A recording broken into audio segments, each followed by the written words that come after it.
ಕೇಂದ್ರ ಸಮಿತಿ ಮಂಗಳೂರು ಮತ್ತು ಸಸಿಹಿತ್ಲು ಘಟಕದ ಆದ್ಯದಲ್ಲಿ ನಡೆಯುವುದಂತ ವಿಶ್ವಕುಮಾರ್ ತುಳು ಸಾಹಿತ್ಯೋತ್ಸವ ಕಾರ್ಯಕ್ರಮದ ಪತ್ರಿಕಾಗೋಷ್ಠಿಯಲ್ಲಿ ಇರುವಂತಹ ಎಲ್ಲರನ್ನು ವಂದನೆ ಮಾಡುತ್ತಾ, ಯುವವಾಹಿನಿ ರಿಜಿಸ್ಟರ್ ಕೇಂದ್ರ ಸಮಿತಿ ಮಂಗಳೂರು 1987ರಲ್ಲಿ ಸ್ಥಾಪನೆಯಾದ ಸಂಸ್ಥೆ. ಇಂದಿಗೆ 38 ವರ್ಷ ಆಗಿದೆ. ಉದ್ದೇಶ ಸಮಾಜದ ಸಾಮಾಜಿಕ, ಶೈಕ್ಷಣಿಕ, ಸಾಂಸ್ಕೃತಿಕ, ಧಾರ್ಮಿಕ, ರಾಜಕೀಯ ಪ್ರಜ್ಞೆ, ಆರ್ಥಿಕ ಅಭಿವೃದ್ಧಿಗಾಗಿ ವಿದ್ಯೆ, ಉದ್ಯೋಗ, ಸಂಪರ್ಕ ಎಂಬ 3 ಧ್ಯೇಯಗಳನ್ನು ಇಟ್ಟುಕೊಂಡು ಬಿಲ್ಲವ ಯುವ ಜನಾಂಗದ ಸಂಘಟನೆಗಾಗಿ ಹುಟ್ಟಿಕೊಂಡಂತಹ ಸಂಸ್ಥೆ ಯುವವಾಹಿನಿ. ಸಂಸ್ಥೆಯ ದತ್ತು ಸ್ವೀಕಾರ, ವಿದ್ಯಾರ್ಥಿ ವೇತನಗಳನ್ನು ನೀಡುತ್ತಾ ಬಂದಿರುತ್ತದೆ. ಸಾಮಾಜಿಕ ನೆಲೆಯಲ್ಲಿ ಬಡ ಕುಟುಂಬಗಳಿಗೆ ಮನೆ ಕಟ್ಟಿಕೊಡುವಂತಹ ಕೆಲಸ ಕಾರ್ಯಗಳನ್ನು ಘಟಕಗಳ ಮುಖಾಂತರ ಮಾಡುತ್ತಾ ಬಂದಿದೆ.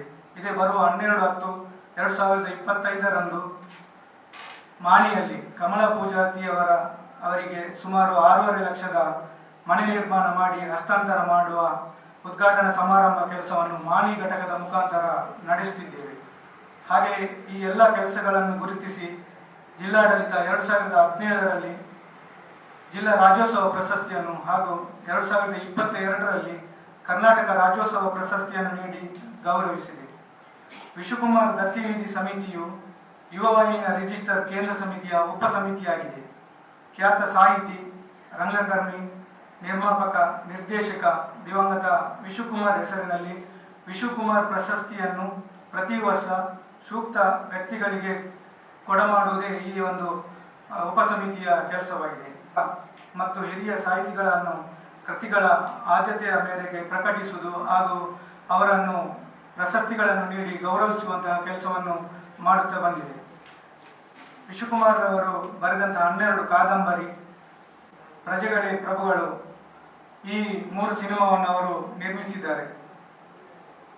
ಅವರ ಹೆಸರಿನಲ್ಲಿ ಮರಣೋತ್ತರವಾಗಿ ದಿವಂಗತ ಪುನೀತ್ ರಾಜ್ಕುಮಾರ್ ಅವರಿಗೆ ಹಾಗೂ ಬೋಳುವಾರ್ ಮಹಮ್ಮದ್ ಕುನ್ನಿ, ಅಮೃತ್ ಸೋಮೇಶ್ವರ, ಬಾಬು ಶಿವ ಪೂಜಾರಿ ಹಾಗೂ ಹಲವು ಸಾಹಿತ್ಯ ಕ್ಷೇತ್ರದಲ್ಲಿ ತೊಡಗಿಕೊಂಡಿರುವವರಿಗೆ ಗೌರವ ಪ್ರಶಸ್ತಿಯನ್ನು ನೀಡಿ ಗೌರವಿಸಿದೆ.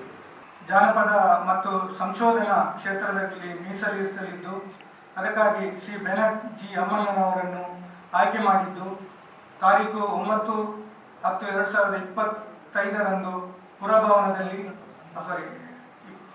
9/11/25ರಂದು ಪುರಭವನದ ವಿಶ್ವಕುಮಾರ್ ಪ್ರಶಸ್ತಿ ಪ್ರದಾನ ಮಾಡುವ ಕಾರ್ಯಕ್ರಮವನ್ನು ಕೇಂದ್ರ ಸಮಿತಿ ಮತ್ತು ಕರ್ನಾಟಕ ತುಳು ಸಾಹಿತ್ಯ ಅಕಾಡೆಮಿ ಸಹಕಾರದಲ್ಲಿ ವಿಶ್ವಕುಮಾರ್ ದತ್ತಿ ಸಂಚಲನ ಸಮಿತಿ ಸಹಯೋಗದಲ್ಲಿ ಈ ಕಾರ್ಯಕ್ರಮವನ್ನು ನಡೆಸಲು ನಾವು ಉದ್ದೇಶಿಸಿದ್ದೇವೆ. ಗಿಡ ಆಗಿರ್ಬೋದು ಅಂಥವರನ್ನು ಕೂಡ ಗುರುತಿಸುವಂಥ ಕೆಲಸಗಳು ಆಗಿವೆ. ಆದರೆ ಕ್ಷೇತ್ರ ಸ್ವಲ್ಪ ಹಿರಿಯರಾಗಿರಬೇಕು ಮತ್ತು ಕ್ಷೇತ್ರ ದೇರಲ್ಲಿ ಅವರು ಕೆಲಸ ಸಾಕಷ್ಟು ಮಾಡಿರಬೇಕು. ಅಂಥವರನ್ನು ಪ್ರಶಸ್ತಿ ಆಯ್ಕೆ ಸಮಿತಿ ಪ್ರಶಸ್ತಿ. ಹಾಗಾಗಿ ಈ ಸರ್ತಿ ಯುವವಾಹಿನಿಯ ನೇತೃತ್ವದಲ್ಲಿ, ಆಮೇಲೆ ತುಳು ಸಾಹಿತ್ಯ ಅಕಾಡೆಮಿ ಕೂಡ ಸಹಯೋಗದಲ್ಲಿ ಇದು ಪ್ರಧಾನವಾಗಿ ವಿಶ್ವಕುಮಾರ ಸಾಹಿತ್ಯ ಪ್ರಶಸ್ತಿ ಪ್ರದಾನ ಸಮಾರಂಭ. ಅದಕ್ಕೆ ಸಂಬಂಧಪಡುವಂತಹ ಪ್ರಕಟಣೆಯನ್ನು ಯುವವಾಹಿನಿ ಕೊಡ್ತಾ ಇದೆ. ಈ ಬಾರಿ ಶ್ರೀಯುತ ಬೆನಟ್ ಅಮ್ಮಣ್ಣ ಅವರು ನಮಗೆಲ್ಲ ಗೊತ್ತಿರಬಹುದು, ಸಾಕಷ್ಟು ಹಿರಿದಾದ ಕೆಲಸಗಳನ್ನು ಮಾಡಿರುವಂತಹ ಗ್ರಂಥ ಕ್ಷೇತ್ರ, ಗ್ರಂಥ ಸಂಪಾದನೆ ಮತ್ತೆ ತುಳು ಸಾಹಿತ್ಯದ ಸಂಪಾದನೆ, ಭಾಸರಿ ಮಿಷನ್ ಮೂಲಕ ತುಳುವಿಗೆ ಮತ್ತು ಈ ನಾಡಿಗೆ ಸಿಕ್ಕಿದಂಥ ಒಂದು ಮೂಲ ಚೌಕಟ್ಟನ್ನು ಅದನ್ನು ಹೆಚ್ಚು ಜನರಿಗೆ ತಿಳಿಯಪಡಿಸಿದಂತಹ ಗ್ರಂಥ ಸಂಪಾದನೆ ಮತ್ತು ಪ್ರಕಟಣೆಯ ಮೂಲಕ ಇನ್ನೂ ಎಷ್ಟೋ ಪ್ರತಿಭೆಗಳಿಗೆ ಅವರಿಗೆ ಬೇಕಾದಂತಹ ವ್ಯವಸ್ಥೆಗಳನ್ನು ಮಾಡಿಕೊಟ್ಟು, ಸಂಶೋಧನೆಗೆ, ಅಧ್ಯಯನಕ್ಕೆ ವ್ಯವಸ್ಥೆ ಕೊಡ್ತಾ ಬಂದಂಥವರು.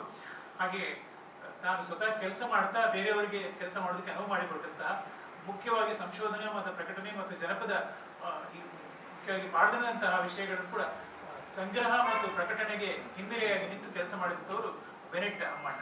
ಹಾಗಾಗಿ ಅವರನ್ನು ಸಮಿತಿ ಸರ್ತಿ ಪ್ರಶಸ್ತಿಗೆ ಆಯ್ಕೆ ಮಾಡಿದೆ.